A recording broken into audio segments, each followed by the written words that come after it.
What other sports or activities were you involved with in high school? I wrestled, two-time state champ in wrestling, and then I played AAU basketball. I played for Terrell Suggs' basketball team, so that was it. Did you do anything like band or debate or anything like that? I debated a little bit, but I didn't have too much time, so I did it a little bit, man. More so in class, rather than outside as extracurricular, but did it a little bit. Nothing more than that, though. Okay. Is there anything you learned from being on the debate team or debate class that Nah, helped you become a better leader? Just being able to talk and different types of people, receive messages different types of way. So understanding that, not everybody's the same. You can't communicate with everybody. But at the end of the day, I like to talk. So, arguing with people, it's always fun. PJ, some prospects get the reputation as a space eater because of the way they were used in maybe college. Yeah. Do you view yourself as more than a two-gap interior guy? Do you feel like you can do more at the next level? Yeah, for sure. And I think I showed that at the East-West Shrine game. I showed that, I'm not just a, fat nose tackle that's eating up blocks for everybody around them. I can make plays too. I showed that in college as well. But, just being able to play in a different type system at the East-West Shrine game where, you're getting to play free. The NFL is different than college. College, you blitzing a lot, so you're stunting and whatnot. But, I was able to show teams I can move in college, with all that different type of movement and Coach Prime, Coach Diaz's system. So, I was able to show my versatility, but, I'm ready to just, attack the line of scrimmage and play on the other side of the line of scrimmage and, really show who I am. With taking on blocks like that, it does take a certain type of mentality to be unselfish. How difficult is that as a competitor to play that unselfish role in a defense? Yeah, first and foremost, I was a two-time captain, so being a leader always comes first. I put myself behind the team because I understand that's what it takes to win. You're just one of 11 guys on the field at all times, so team first guy for sure. But at the same time, I got something. I'm burning. I got that burning passion for the game, so I want to be the best at all times. And just on this next level, man, I can't wait to compete.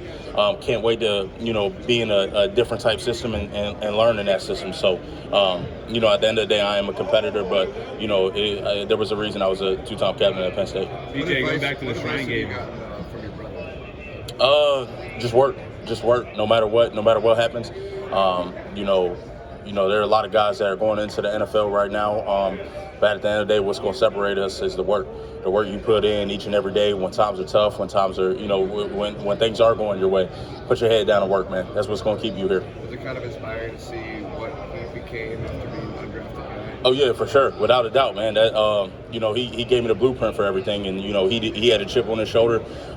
It wasn't an easy route for him, so I understand. He didn't get invited to any bowl game. He didn't get invited to the combine, and I have all those opportunities, so I'm gonna make the most of them because I understand there are people out here who didn't get these invites and they're hungry too. So I'm gonna just keep working. PJ, going back to the Shrine Bowl, what were one or two things you took away from getting coached by the Patriots during that week? Man, I loved it, man. I love being coached by Coach Belichick, hands-on. He was real technical. I really appreciate that because I learned so much from that aspect. But he, at the end of the day, he was, he wasn't just, we wasn't there. He wasn't out there just being nice, you know what I'm saying? He was giving hard criticism, and that stuff I appreciate. That's the type of coach I want to be under. I want to be under a winner. I want to be under somebody who challenges me every day because I know that's going to make me a better player. What was some of the criticism you got that you learned from? It was small little details like just playing back into a, if it was a two-gap system, but the ability to one gap. So understanding on a double team, you gotta if you get the guard going away, playing back into a tackle, stuff like that. So it really wasn't nothing crazy, but at the same time, it's little pieces I could take away and just add to my game. How thrilled would you be to end up in New England just after that experience? Oh man, I would love to be in New England. That would be great to just reunite with them. I understand the Patriots' history, all the championships they won.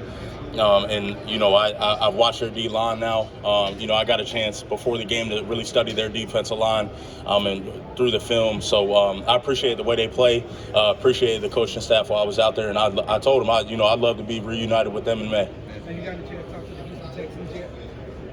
I talked to the Texans. I can't remember. I met with a bunch of teams, so I can't remember if I met with the Texans. Maybe not. I can't remember. How about the Tampa Bay Buccaneers? Tampa Bay. I'm gonna be. I can't remember. I might have. I don't know about the Texans, but I might have with the Buccaneers. I don't think so. I don't think so. If you got a chance to be drafted by the Texans, what would it be like to play for a defensive-minded coach like D'Amico Ryan? Oh yeah, I mean defensive-minded coach, man. That means he loves to attack. It's different on the defensive side of the ball. You know what I'm saying? You got to have a different mindset and mentality. I understood he was a great player for the Texans, was a captain over there too. So I understand he has the right mentality. You know, I don't know too much other than that. But just playing for a defensive-minded coach, that means he got something to him. So I definitely appreciate that. PJ, the injury that you had in 2020, you have to bounce back from that, be a part of a Rose Bowl team. Yeah. Get here. What does that mean to you over the last 12 months? Yeah, it means a whole lot, man. It means I was willing to put in the work, but at the same time, I had people surrounding me, that understood where I was trying to go, and, they just wrapped their arms around me. Teammates, coaches, staff, it really wasn't just a one-man thing, to get back from that injury. It took, me trusting everybody else around me for guidance, for support. But at the end of the day, I was able to get back on the field, man, and we were able to win 11 games to get a Rose Bowl championship. So, we did the right thing. I did the right thing with the rehab, with how hard I went, but at the end of the day, man, that's part of the game. Injuries are going to happen. You just got to bounce back. PJ, Scott helped you, and he's kind of see what kind of like. Yeah, I had a great defensive line coach from Coach Spence. He ended up leaving, then Coach Scott came in, and he continued to develop my game, taught me a lot of different things as far as technique-wise, because he came from the NFL. So understanding how to play with my eyes, understanding man on key and stuff like that, just different aspects he brought in that I was able to continue to develop from being under Coach Spence to him. So he taught me a lot. PJ, you mentioned that the Patriots showed you film. They were showing you Patriots film at the Shrine? So I took it upon myself to just watch their film before I got out there, and throughout the week, if they taught me something, I go look for it in their film too. So I have at Penn State we get NFL cut-ups too. So I was able to just really study their defensive line because I wanted to be sharp going into the week. And then if they had any adjustments for me on the practice field, then that night I go try to pick it out and look for it to see if I could get it in Was their there film. one particular player that you would like focusing on their defensive line that was sort of your role in the defense? Yeah, they got number 92. I forget his name. Yeah, him. I watched him a lot. They got another good defensive tackle. Forget his name as well, but they play. They're stout. They're strong guys. They're not going to get moved. They're knocking offensive linemen back, and that's the type of defense I want to play in. Stuff, my footwork, my hands, eyes, technique, all that. He's really hard on me. We spent a lot of hours watching film. He spent a lot of time, correcting me, whether he cussing me out or telling me how bad I played in the game or stuff like that. All that, man, it's helped me get to where I'm at. Yeah, everything. I think people don't understand, Coach Franklin as a coach because they don't spend as much time in the building as we do and around him. But the small details, man, you got to be sharp on those, and that's what shows up. When you're at the combine, when you're at the East-West Shrine game, and when you're transitioning to the NFL. If you can't do the little things right, you're not going to last. And that's one of the biggest things for Coach Franklin is emphasizing that and just emphasizing consistency, being sharp each and every day, no wavering, no up and down days, being sharp each and every day, and to be at your best every day, man. That's prepared me a lot for this next level. What advice did your brother give you on this process? So he didn't get an invite to the combine, but I think his journey, man, stuff like not getting an invite to the combine, being undrafted, and still, being a starter in the NFL. He's giving me a ton of advice, just work, and it's as simple as that. I watch him work when I would go out there and visit when I was in school. He was rarely home because he was always just working out, and I understand that, throughout this process, all you can do is work. That's what's going to separate, the good from the great. So I appreciate him because he's definitely giving me the blueprint. How much of an inspiration has he been, given that he got in the league as an undrafted guy and then became a starter? Huge, man. That means, for me, that shows me anything is possible if you just work for it. And he's been persistent at that. So I got a ton of faith in him, but I got a ton of faith in myself because I've been given the blueprint. You guys work out much together, and including techniques. Oh yeah. We work out a lot. We bounce ideas off each other too. Being in the NFL, definitely be able to bounce a whole lot of ideas off each other now, more so than college. But he would definitely, the first person I call after a game would be him. So just how to play, and he let me know and stuff like that. So I definitely appreciate that. PJ, I know you said the Shrine Bowl, like, watching Campbell Hayward and Steelers. Yeah. Growing up. Are you going to be with them here? Have you met with them? Yeah. I talk to them. Talk to the D-line coach. Pittsburgh's not too far from Penn State, so always had the opportunity on Sundays to catch the first part of their game. I would love to play for the Steelers as well, man. It's just another program that's all about winning. They know what it takes, but they got the mentality. You see it on Twitter, on social media, and stuff like that, on TV. Coach Tomlin, he's a sharp dude. His players are sharp, so definitely would love to be a Steeler as well. EJ, how did your game change from the coaching you received at the Triangle, if at all?